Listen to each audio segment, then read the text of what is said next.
Hello students, welcome back to my channel Physics Champ 123. আমরা আলোচনা করছিলাম গ্যাসের তাপীয় প্রসারণ সম্পর্কে এবং এই ভিডিওতে আমাদের আলোচনা করার কথা গ্যাস কোন কোন সূত্রগুলি মেনে চলে। এবং গ্যাস যে সূত্রগুলি মেনে চলে সেই সূত্রগুলি সম্পর্কে এর আগের ভিডিওতে আমি একটা ধারণা দিয়েছিলাম।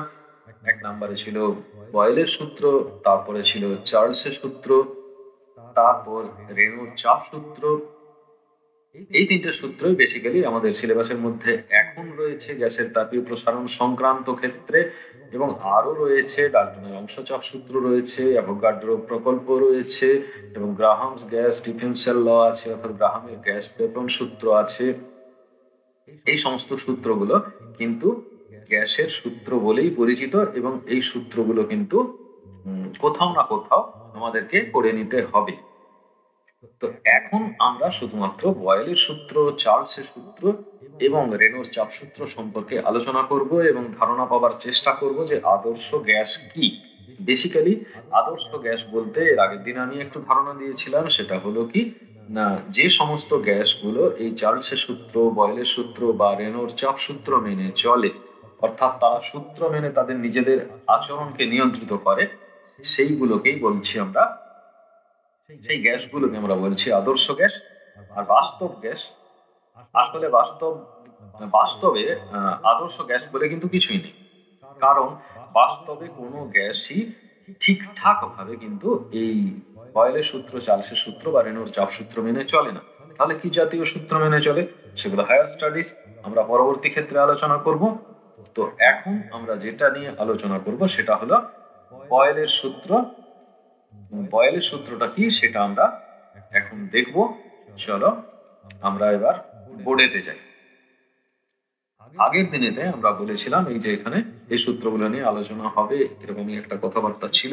আজকে আমাদের আলোচনার বিষয় হলো কি বয়েলের সূত্র। এই বয়েলের সূত্রের ক্ষেত্রে আমরা যে কথাটা সবার প্রথমে বলবো সেটা হলো কি, গ্যাস প্রকাশ করতে গেলে গ্যাসের অবস্থাটাকে যদি প্রকাশ করতে হয় বা দশাটাকে প্রকাশ করতে হয়, গ্যাসের দশা, অবস্থার থেকেও সব থেকে ভালো কথা হচ্ছে গ্যাসের দশা। এই দশাটাকে প্রকাশ করতে গেলে আমরা চারটা রাশির সাহায্য নিই। একটা হলো ভর, তারপর আরেকটা হলো, এগুলো নতুন করে আর লেখার কিছু নেই, যদিও এর আগে আমি লিখে দিয়েছি। আর এটা হলো চাপ,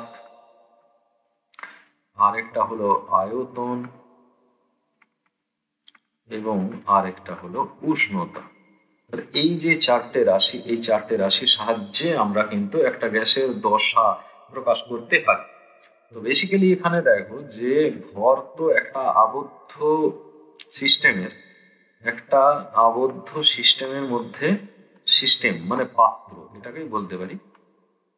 হ্যাঁ, হোয়াট ইজ সিস্টেম, এর মধ্যে যদি গ্যাস রাখা থাকে তাহলে এটাকে বলছি আমরা সিস্টেম, এটাকে বলছি সিস্টেম। অর্থাৎ সিস্টেম কিন্তু পাত্রই, সেটা দৃশ্যমান বা অদৃশ্য যাই হোক না কেন, এবং এর বাইরের চারপাশটাকে বলা হচ্ছে কিন্তু এনভায়রনমেন্ট বা পরিবেশ।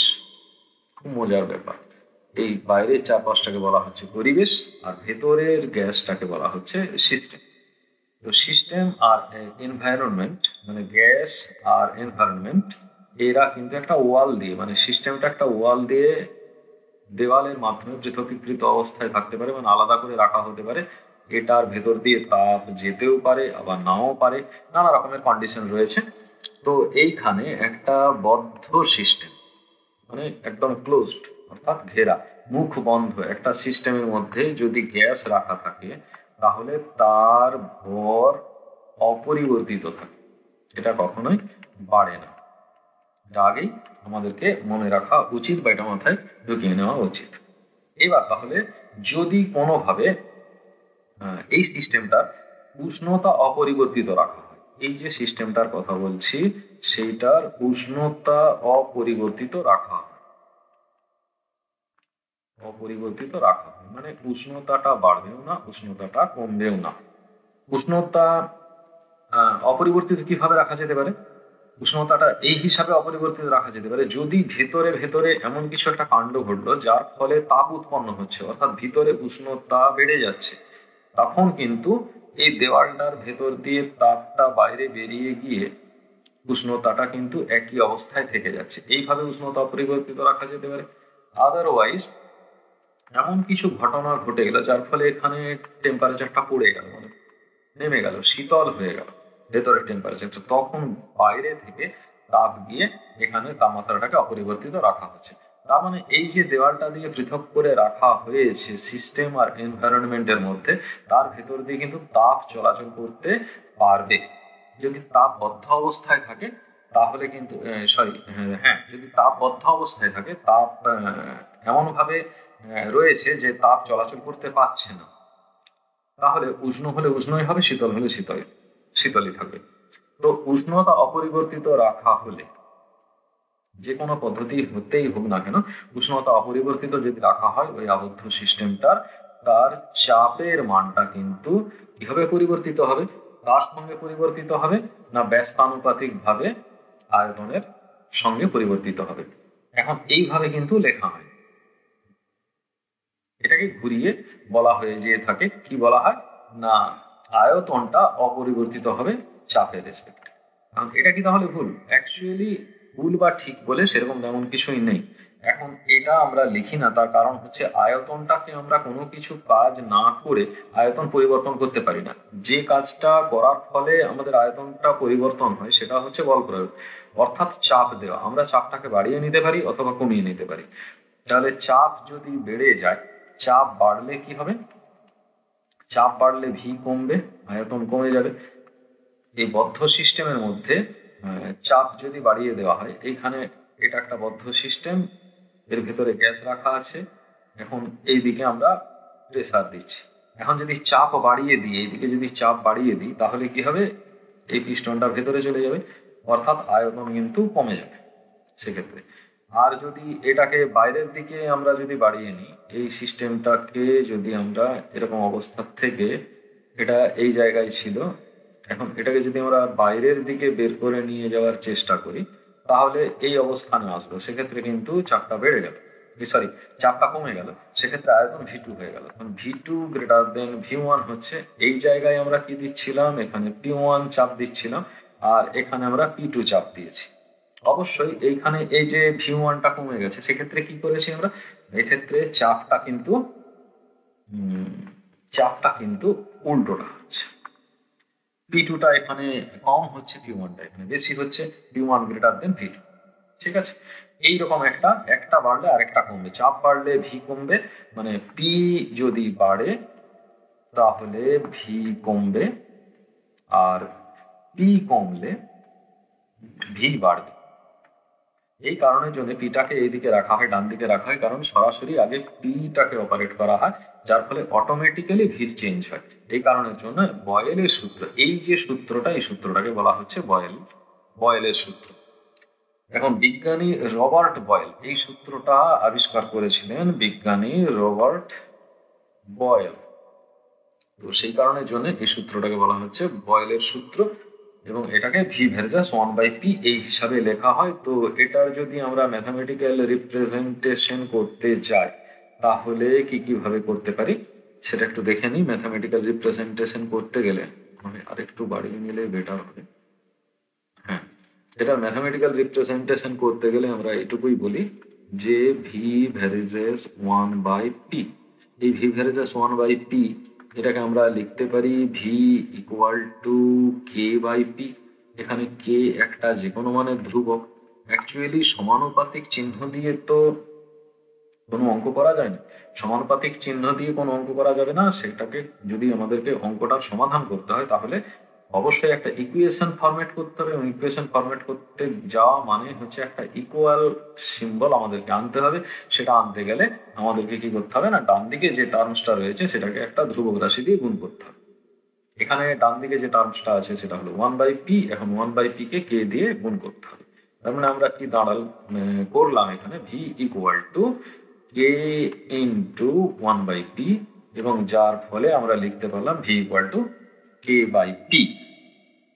ফলে এটাকে যদি আবার কোনাকুনি গুণ করে দিই, তাহলে দাঁড়াবে টিভি ইকুয়াল টু কে।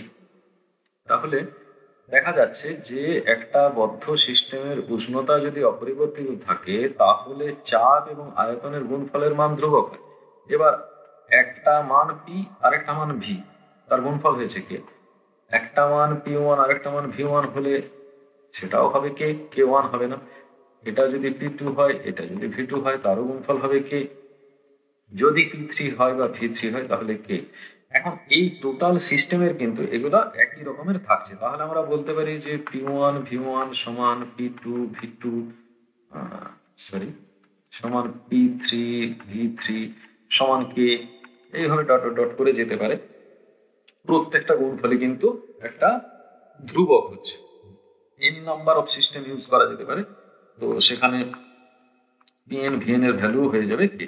তো এখন এই যে দুটো কন্ডিশন পি1 ভি1 সমান পি2 ভি2, এখান থেকে পি1 ভি1 সমান পি2 ভি2, এখান থেকে আমরা সেই ঐকিক নিয়মের মতো পি1 বাই পি2 সমান ভি2 বাই ভি1 টাইপের অঙ্ক আমরা করতেই পারি।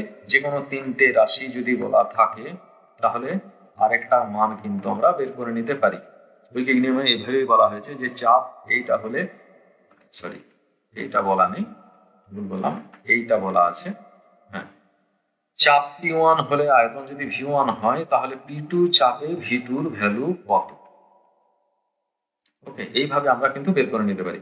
তো ভি2র ভ্যালু তাহলে কত হবে না পি1 ভি1 বাই পি2, এইভাবে বের করে নেওয়া যেতে পারে। বা অঙ্কটা অন্য যে কোনো দুটো যদি বলা থাকে যে কোনো তিনটে বলা থাকে তাহলে আরেকখানা বেরিয়ে যায়। তো এইভাবে আমরা ম্যাথমেটিক্যাল প্রবলেমগুলোকে সলভ করার ব্যাপারে শিখবো। তো সেটা শেখার আগে তো থিওরিটিক্যাল কনসেপশনটা আমাদেরকে রেডি করতে হবে। তো থিওরিটিক্যাল কনসেপশনের ক্ষেত্রে এখানে আমরা যেটা দেখতে পেলাম সেটা হচ্ছে যে নর্মালি আমাদের দেখা যায়, নর্মালি আমরা যেটা দেখতে পাচ্ছি যে এখানে পি ভি সমান কে এরকম একটা ইকুয়েশন আমরা পেয়েছি এখানে। তো এটাকে যদি গ্রাফিক্যালি প্লট করি তাহলে দেখা যাচ্ছে এদিকে ওয়াই অ্যাক্সিস, এদিকে যদি এক্স অ্যাক্সিস দিই তাহলে অপারেট হচ্ছে কে পি, তাহলে পিটাকে এই বরাবর যদি দিই, ভিটাকে এই বরাবর দিতে পারি, মানে এইভাবেই হয়। যেটা অপারেট হয় সেটা এক্স অ্যাক্সিসে থাকে আর যেটা বাঁদিকে থাকে সেটা ওয়াই অ্যাক্সিসে থাকে, এইভাবেই কনভেনশনালি ধরা হয়। তো যেহেতু এখানে পিভি গুণফলকে এটাকে আমরা ঘুরিয়ে কিন্তু এটাকে আমরা লিখতে পারি V equal to K by P, এটাও লিখতে পারি। অথবা আবার এরকমও লিখতে পারি, মানে এরকম তো লেখা যায়, আবার এরকম লিখতে পারি পি সমান কে বাই পি। যদিও বয়েলের সূত্র হচ্ছে V equal to K by P direct, এর P equal to K by ভিও লিখতে পারা যায়। তো এই সমস্ত ক্ষেত্রে যেভাবে গ্রাফিক্যাল রিপ্রেজেন্টেশনটা করা হয়েছে নর্মালি এটাই কনভেনশনাল সাইন, এর কারণ কিছু খুঁজে পাওয়া যায়নি। যদিও পিটা এইদিকেই হওয়া উচিত ছিল কিন্তু তবুও বেশিরভাগ ক্ষেত্রে ভিটাকে এইদিকে বসানো হয় এবং পিটাকে এইদিকে বসানো, এই বরাবর ওয়াই অ্যাক্সিস বরাবর পি এবং এক্স অ্যাক্সিস বরাবর ভি বসানো হয়ে থেকে থাকে। এবং এই যে একটা নির্দিষ্ট তাপমাত্রাতে গ্রাফটা কিন্তু এইভাবে চলতে থাকে এরকম ধরনের। এই গ্রাফটার নাম হচ্ছে সমপরাবৃত্ত বলা হয়, এই গ্রাফটাকে বলা হচ্ছে সমপরাবৃত্ত। গ্রাফ বলতে লেখচিত্র। তাহলে পিভি সমান কে, এই সমীকরণের লেখচিত্র হচ্ছে এটা। এখানে টেম্পারেচারটা এই জায়গাতে T1, এটা T2, এটা T3 যদি হয়, এখানে T1 এর ভ্যালুটা কিন্তু T1 এর ভ্যালুটা কিন্তু লেস দেন হবে T1, লেস দেন হবে T2, লেস দেন হবে T3, অর্থাৎ টেম্পারেচার যত বাড়তে বাড়তে যাবে T3, অর্থাৎ টেম্পারেচার যত বাড়তে বাড়তে যাবে কার্ভটাও কিন্তু তত মূল বিন্দুর থেকে দূরের দিকে সরে যাবে। ঠিক আছে, আর এই কার্ভগুলো কখনোই এসে এক্স এবং ওয়াই অ্যাক্সিসকে ছেদ করবে না। এটাতে কিভাবে এটা বোঝানো হয়েছে না, এই যে এখানে একটা যদি আমরা পয়েন্ট নিই, এই পয়েন্টটাতে দেখা যাচ্ছে এইটা যদি P1 হয়, এটা যদি V1 হয়, এদের যে গুণফল মানে ক্ষেত্রফলের যে গুণফল, এখানে যদি একটা পয়েন্ট নিই তাহলে তার এটার মান P2, এটার মান যদি V2 হয় তাহলে এদের গুণফলও সেম থাকবে। একই রকম ভাবে এইদিকে যদি একটা পয়েন্ট নেওয়া হয় সেখানেও P3 বা V3 যদি হয় তাহলে সেই গুণফলের মান একই থাকবে। এবং একটা সময় পরে এটা মানে প্রায় কাছাকাছি দিকে আসবে কিন্তু কখনোই এক্স অ্যাক্সিস বা ওয়াই অ্যাক্সিসকে এটা কখনোই ছেদ করবে। ঠিক আছে, এরপর যদি আমরা এরকম একটা ডায়াগ্রাম আঁকতে থাকি যে এখানে যেটা পেলাম, কি পেলাম, V equal to K by P আর ভি ইকুয়াল টু 1/p, যে ভি ভেরিসেস 1/p এই গ্রাফটা আমরা আঁকবো। ভি ভেরিসেস 1/p এই গ্রাফটা আমরা আঁকতে গিয়ে আমরা যেটা দেখছি, এদিকে আমরা কোনটা কোন দিকে আঁকবো, কনভেনশনালি 1/p-টাকে এদিকেই রাখবো এবং ভিটাকে এদিকে রাখবো। এখন যদি মনে করা যাক এটা যদি T1 টেম্পারেচারে হয় তখন কিন্তু স্ট্রেট লাইন হয়ে যাচ্ছে, কারণ 1/p-টাকে আমরা একটা রাশি হিসাবে ট্রিট করছি। এটা T2। এখন এখানে দেখা যাচ্ছে যে T1 লেস দেন T2, সে একই কন্ডিশন রাখছি। তো এখানে স্লোপটা কিন্তু বেড়ে যাচ্ছে, টেম্পারেচার যত বাড়ছে, এটা কম টেম্পারেচারে এখানে থিটার মানটা কম, এখানে বেশি টেম্পারেচারে থিটার মানটা কিন্তু বেশি, তাহলে θ1 লেস দেন θ2। ক্লিয়ার? এবার এখানে মজার ব্যাপার হচ্ছে কি, যে যদি এখানে পি ভার্সেস 1/ভি, এখানেও কিন্তু গুণ করলে সে একই থাকছে। এই গ্রাফটাও যদি আমরা টানি, সেক্ষেত্রে কোনটা কোন দিকে বসাবো, যেদিকে খুশি, এদিকে ভি বসাচ্ছিলাম, এটা 1/ভি বসাতে পারি, এদিকে এটা পি বসাচ্ছিলাম। তো এখানেও কিন্তু সে একই রকম ব্যাপারটা থাকবে, এটা T1 হবে আর এইটা হবে T2, ঠিক আছে? এবং T1 লেস দেন T2ই হবে, এবং এখানেও সেই θ1 কম হবে আর θ2টা বড় হবে। কম উষ্ণতা হলে মানে স্লোপ বা নতিটা যে কোনটা করবে সেটা কম হবে, আর বেশি উষ্ণতা হলে স্লোপটা বেড়ে যাবে। মানে নেচারটা কিন্তু একই থাকছে, তবে খেয়াল রাখতে হবে যে এই 1/ভি আর 1/পি কিন্তু যেমন ছিল সেরকম জায়গায় ভি এর জায়গাতেই বসেছে। এখানে ভি ছিল, তার বদলে 1/ভি বসিয়ে দিয়েছি, এখানে 1/পি বসানো ছিল, এর বদলে 1/পি বসানো হয়েছে, এই পি বসানো হয়েছে। তো এই প্লেসগুলো একই রাখার ফলে সুবিধা হয়েছে কি, গ্রাফের নেচারটা কিন্তু সেম রয়েছে। যদি এইটাকে আমরা 1/ভি এবং এটাকে যদি পি করতাম, তখন কিন্তু T1টা এদিকে আর T2টা এদিকে চলে আসতো। এইগুলো কিন্তু খেয়াল রেখে প্লট করতে হবে, যে নেচারটা তো একই রকম, আর নতুন করে দেখার কিছু নেই। এরকম হলে কিন্তু অসুবিধেই হয়ে যাবে। তো এখানে আরো কয়েকটা গ্রাফ কিন্তু এখানে আমাদেরকে ফেস করতে হয়। সেই গ্রাফগুলো আমরা দেখি যে কি কি গ্রাফ আমাদেরকে ফেস করতে হতে পারে।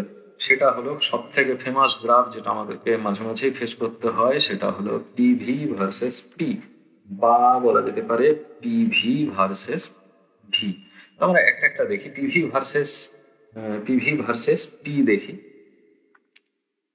এখন পি এই দিক বরাবর পি, আর এই দিক বরাবর যদি আমরা পিভি করি, তাহলে এদিকে মনে করা যায় এটা T1 টেম্পারেচারে, কোথায় মিস যাচ্ছে, এদিকে হলো এটা T2 টেম্পারেচারে। অবশ্যই এখানে T1 less than T2, temperature যত বাড়বে এখানে পি এর ভ্যালুটা উপরের দিকে, গ্রাফটা কিন্তু উপরের দিকে বাড়তে বাড়তে যাবে।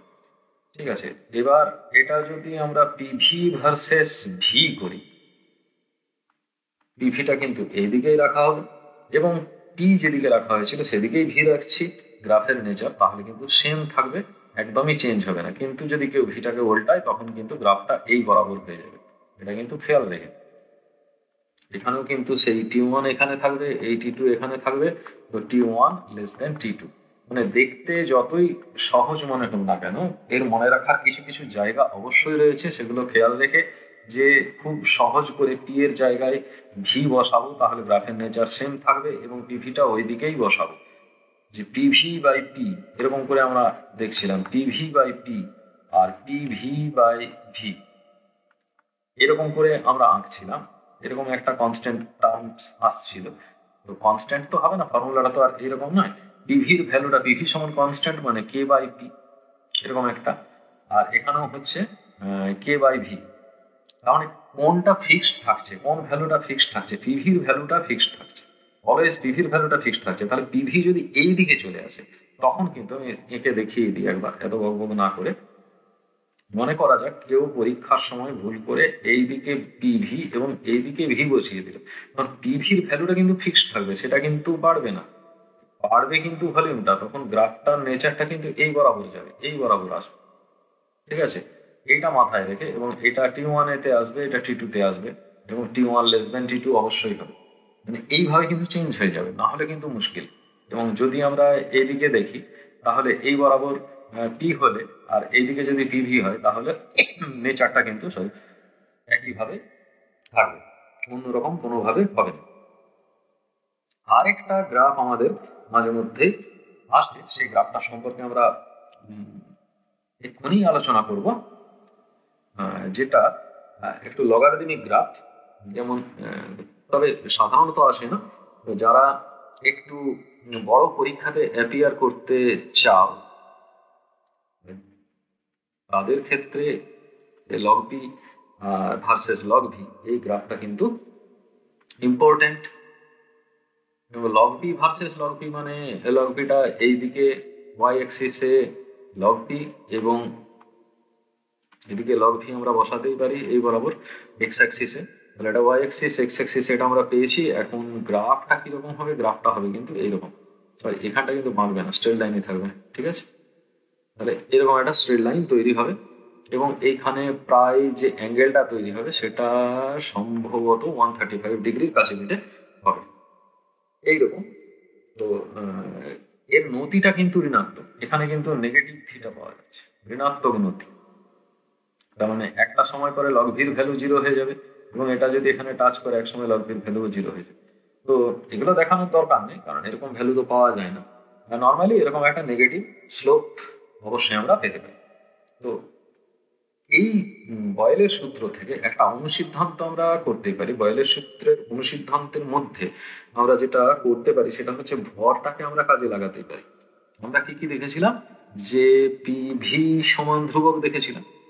এখন ধরো পিভিটাকে, গ্যাসের ভর কত ছিল এম, এখন যদি এম দিয়ে আমরা ভাগ করে দিই তাহলে এই কনস্ট্যান্ট এম অপরিবর্তিত ধ্রুবক রাশি একটা আবদ্ধ সিস্টেমের, এর মানটা নির্দিষ্ট, তাহলে এখানে মনে করো কে ড্যাশ হল, কিন্তু পিভি বাই এমটাকে আমরা রাখার চেষ্টা করছি। এখন একটু অঙ্কের কারিকুরি করা হচ্ছে, তো এইভাবে যদি করি তাহলে এখানে এটা কে ড্যাশ হয়ে যাচ্ছে। তো পি তো থেকে গেল, ভর বাই আয়তন, এখানে এম বাই ভি, ভর বাই আয়তন মানে এখানে ঘনত্ব বোঝাচ্ছে। তো যেখানে ঘনত্ব ডি সমান ভর বাই আয়তন, একক আয়তনের ভরকে ঘনত্ব বলে এটা আমরা জানি। তো তার বদলে আমরা ডি বসিয়ে দিলাম, তার মানে পি বাই ডি সমান কে ড্যাশ হয়ে গেল। তাহলে এইখান থেকে আমরা কিন্তু একটা রিলেশনশিপ পেয়ে গেলাম যে পি সমান কে ড্যাশ ডি, অর্থাৎ ঘনত্ব যদি বাড়ে, ঘনত্ব যদি বাড়ে মানে ডি যদি বাড়ে তাহলে পি বাড়বে, আবার ডি কমলে মানে সমানুপাতিক হবে, ডি কমলে পি কমবে। এদের মধ্যে মানে পি ভ্যারিজ এস ডি একটা সমানুপাতিক রিলেশনশিপ কিন্তু এখানে রয়েছে। এবার এইটাকে যদি আমরা গ্রাফিক্যালি প্লট করতে যাই তাহলে যে কোনো একদিকে পি তো বাঁ দিকে রয়েছে, ডি ডান দিকে রয়েছে, একই ব্যাপার। তো পিটাকে আমরা ডি ঘনত্ব বাড়িয়ে চাপ বাড়িয়ে ঘনত্ব, তো চাপটাকে যেহেতু আমরা অপারেট করছি তাই পিটাকে এদিকে লিখছি এবং ডিটাকে এদিকে লিখছি। যদি করা হয় তাহলে একই ব্যাপার আসবে, যে এইটা T1 টেম্পারেচারে হবে এবং এদিকে একটা T2 টেম্পারেচারে হবে এবং T1 লেস দেন T2 হবে অল্প তাপমাত্রায়। তাহলে একটা স্ট্রেট লাইন গ্রাফ কিন্তু আমরা পাবো এবং একটা সমানুপাতিক সম্পর্ক তৈরি হবে। এই হলো গিয়ে মোটের উপর বয়েলের সূত্র, এটা আমরা দেখলাম। বয়েলের সূত্র সম্পর্কে মোটের উপর যে 5খানি গ্রাফ পরীক্ষাতে আসে, মাঝে মাঝে আসে, বারে বারে ফেস করতে হবে, সেগুলিকে নিজেরা যেভাবে দেখিয়ে দিলাম সেইভাবে খাতায় এঁকে প্র্যাকটিস করে নেবে এবং বয়েলের সূত্রের যে বিবৃতি, সেই বিবৃতিটি মোটের উপর একদম মেমোরিতে গাঁথিয়ে নিতে হবে, যে যাতে করে পরীক্ষায় আসলেই লিখতে পারা যেতে পারে। কারণ বিবৃতিটা পড়ে, বিবৃতির জন্য টিচাররা সবসময় একটা কি বলবো পরিচ্ছন্ন ভাষা এক্সপেক্ট করে। নির্দিষ্ট ভরের কোনো গ্যাসের উষ্ণতা অপরিবর্তিত রাখলে ওই গ্যাসের আয়তন তার চাপের সঙ্গে ব্যস্তানুপাতে পরিবর্তিত হয়, ঠিক এইভাবেই লিখবে। পরের ভিডিওতে আমরা চার্লসের সূত্র সম্পর্কে আলোচনা করব এবং সেই পর্যন্ত এই ভিডিওগুলো দেখতে থাকো এবং ভালো থাকবে। ধন্যবাদ।